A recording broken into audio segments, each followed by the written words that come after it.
Thank you to all of you for being here this afternoon. I hope it's been a great event for you so far. I wanted to let you know that we are so inspired and motivated by each and every one of you. As Doug mentioned, you're the reason we do what we do. And that's because every day you're innovating and you're experimenting to improve the sales experience for your teams and for your customers. I'm excited to be able to share a video with you this afternoon of one of our customers who does this in such a beautiful way. Televerde is a company that provides sales and marketing services to their clients by employing incarcerated women. They're helping these women to develop skills and to build their careers. What you may not know is that the national average for return rates to prison are over 68% in the US. Well, not for the Televerde alums. The women who have worked at Televerde, return rates to prison are staggeringly low at just 6%. Clearly, their approach is working. At LinkedIn, we believe that creating economic opportunity for every member of the global workforce is an incredibly important mission that we're on. And so it's so inspiring to see one of our customers that's doing this and having a tremendous impact. So I'm honored to be able to share their story with you. Let's take a look.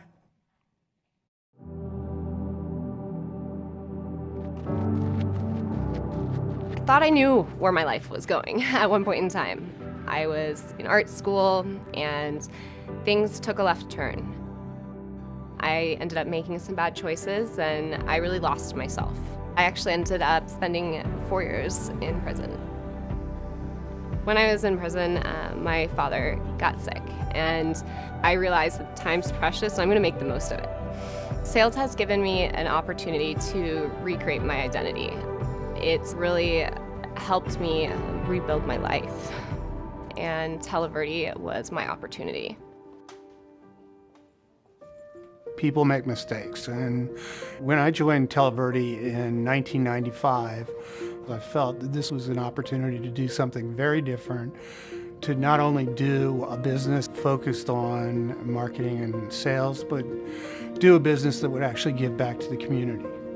We employ women who are incarcerated and not only help them enable our customers to be successful in the market, but help them return to the real world and support their families. The national average for the return to prison is 68%. The Televerde number is 6.1%, and that's over 23 years. It's the hope and the actual belief that what they're doing today can lead to a meaningful and rewarding career doing something that they really love. We literally have people in every single department at every level of the organization who started with us on the inside. I never saw myself continuing in sales originally, even when I first started, but I've fallen in love. It's so much more than just getting a check signed. It's really about engaging and being creative in how you engage and building relationships with people. Sales Navigator is incredible. I use LinkedIn constantly to build out my lead list and to engage in new levels and share content with my customers and be able to identify who the right person is and how do I get in front of that person. I don't really know how I would do my job successfully without it today. Having access to information about the different companies that they've worked for or schools that they went to, it really helps you understand and have a meaningful conversation with the prospect. I'm amazed at the transformation that I've taken as part of this career. Today I see myself with worth. I know that I'm more than my mistakes. I'm more than a number. My name means something. It holds integrity to myself, to my friendships, to my customers, and to my colleagues.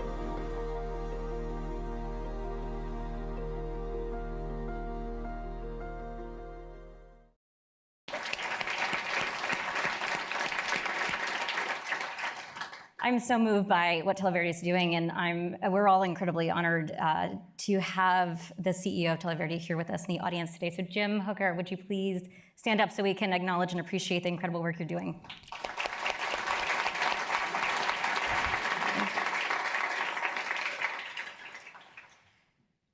So that's a pretty incredible story. I also want to let you know that each and every one of you is a real sales hero as well. And we want to hear your story. But before we get to that, I'd like to ask my panelists to come up and join me on stage. Come on up. And as they're getting situated, I would love to ask you to think about, why did you get into sales to begin with? We're monitoring the hashtag #RealSales, and we'd like to invite you to tweet your story. To give you a little extra encouragement, to make it a little bit more interesting, we're going to be giving away an Apple Watch before the event is over today for the top tweet. So take a few minutes to start to think about, what's your story? How are you a real sales hero? And why did you get into sales to begin with? Don't do it all at once. Feel free. You can do it now or over the next little bit. But we'd love to have some of those stories, and I'd love to reward one of you with a nice shiny new watch today. So as you're thinking or tweeting, I also want to give a little context for our panel discussion this afternoon. We're going to do a bit of a lightning round panel discussion, and we're going to be talking, of course, about the future of sales. We know, of course, that the world of B2B sales is an ever-changing landscape, and we continually discuss and talk about the evolving scope of marketing and, of course, the way that sales is changing every day. And when you think about the changes in technology with the rapid advancement in automation and AI, there's no question that our profession is going through rapid changes. And so the question is, should we be scared? Or, as many of you shared earlier, it looks like we're pretty bullish on the opportunity. I'm excited to have a discussion this afternoon with our panelists to hear their perspectives on where are we going and how should we be thinking about it. And most interestingly, we've asked them to think about, what's the biggest, boldest prediction you have for where we're going? So with that, I'd love to get started. And if I could ask you, let's just go in order. If I could ask you to start off with your name, your role, the company that you work with, and if you could share one thing that's not on your LinkedIn profile. Okay, my name is Amy Slater, and I work for a pretty great gal. Anyways, her name is Amy Slater, and it's Amy Slater Consulting. I started my own business at the end of last year, having had a career in sales with companies like Salesforce.com, Cisco, and most recently TiVo. And unless you were at the Sales Connect last year, you probably don't know what I will tell that isn't on my LinkedIn profile, and that is, about 5 years ago, I decided to let out my inner rock star. I always liked karaoke.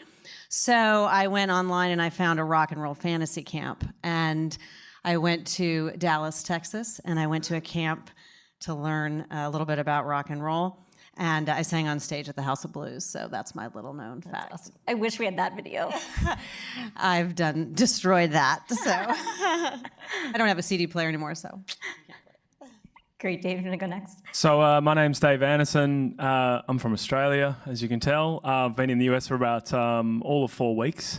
I head marketing, not sales, so I'm the devil on the panel, and for a company called Dynatrace. We monitor some of the world's leading applications and cloud environments. And what's not on my LinkedIn profile?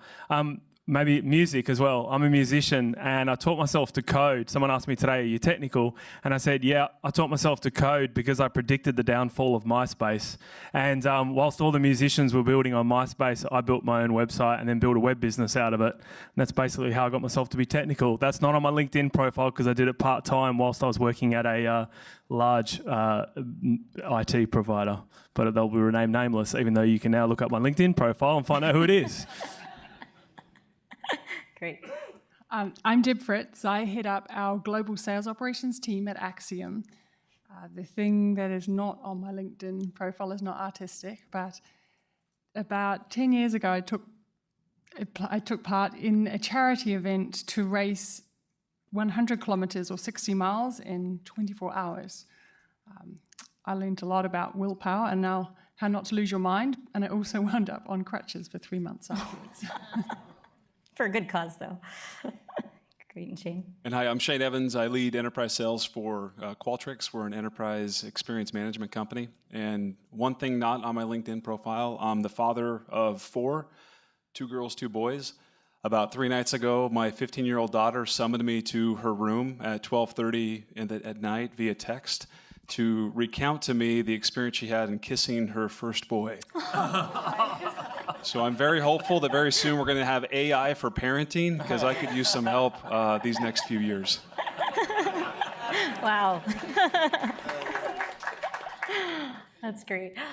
So before we look ahead, I'd love for you each to look back and to share your thoughts on some of the changes that you've seen in sales over the last 10 years and the impact that it's had on your teams.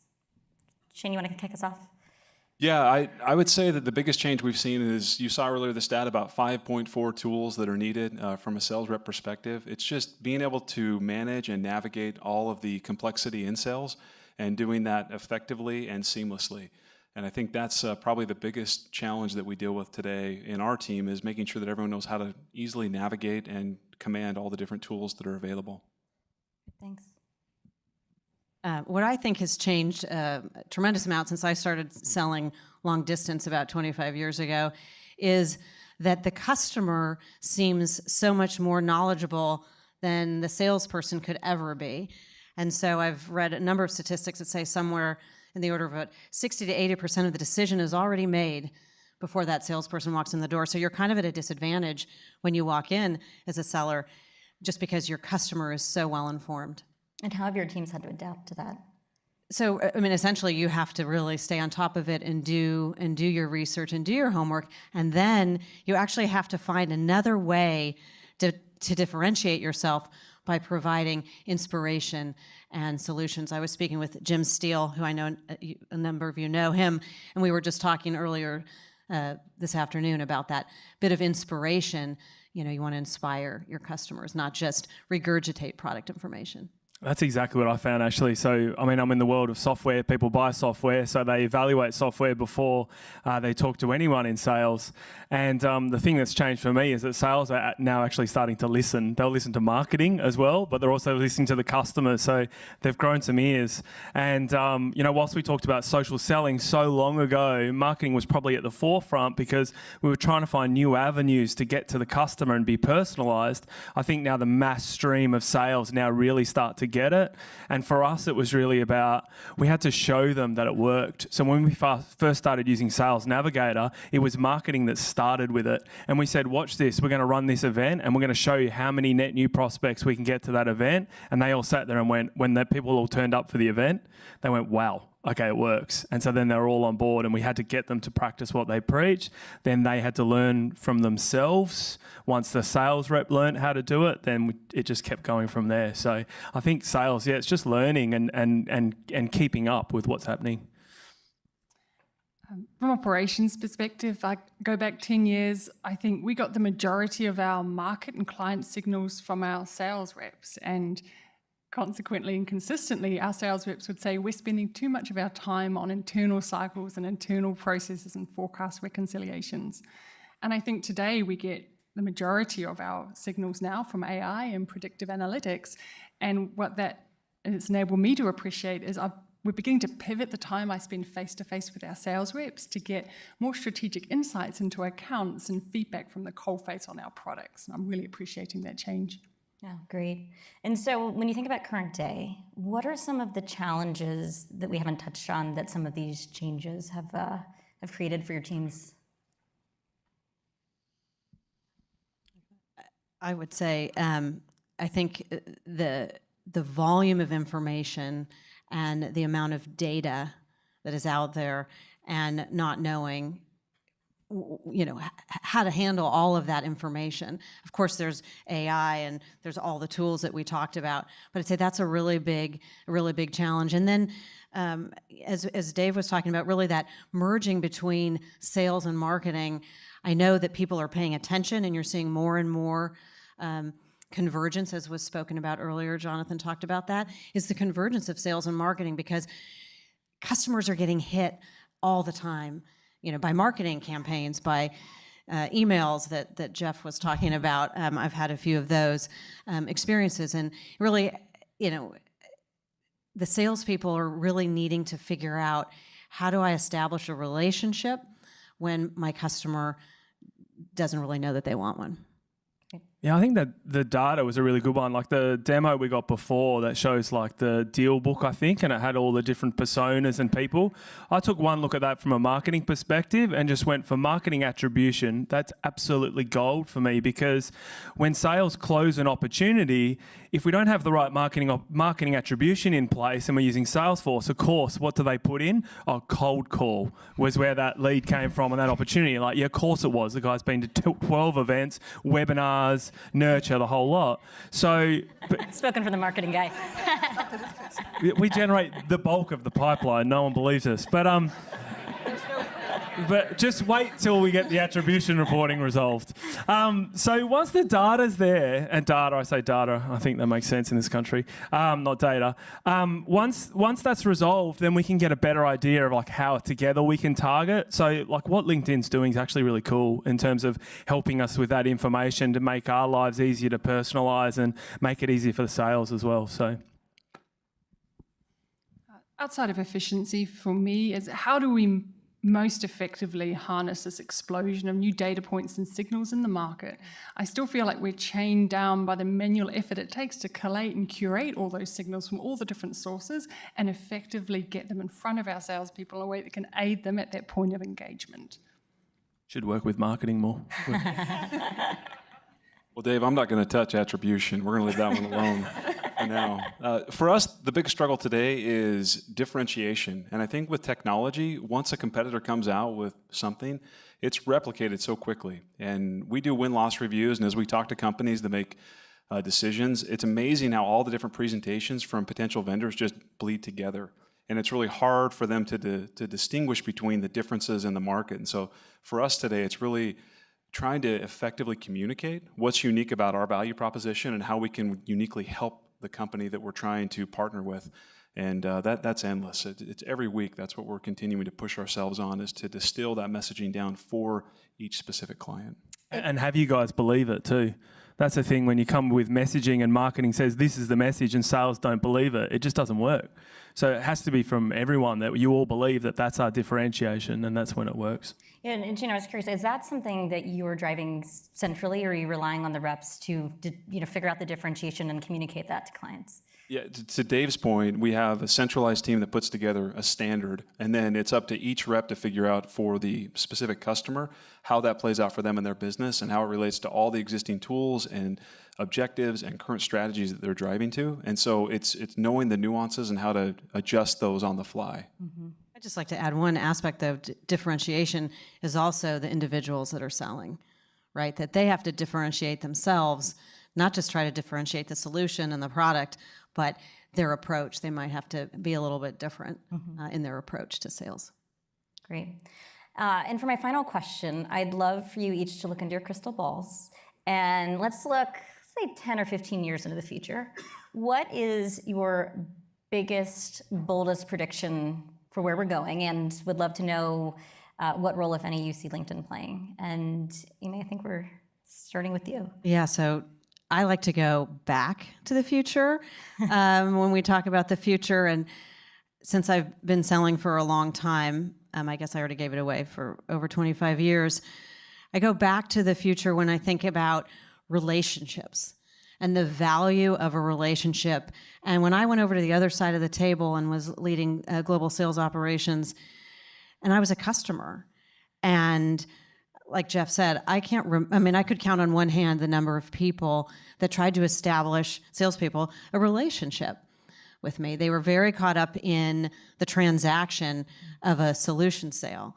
And so when I say go back to the future, it's go back to the time when relationships mattered, and with all of the technology and all of the great things, certainly that LinkedIn is doing, and I love that snap thing. It's going to be my new phrase, I think. Salespeople will now have capacity in their day to actually spend more time with those relationships. 25 years ago, you were going through papers and cutting things out and putting them on, file cards and having to do, that was your CRM.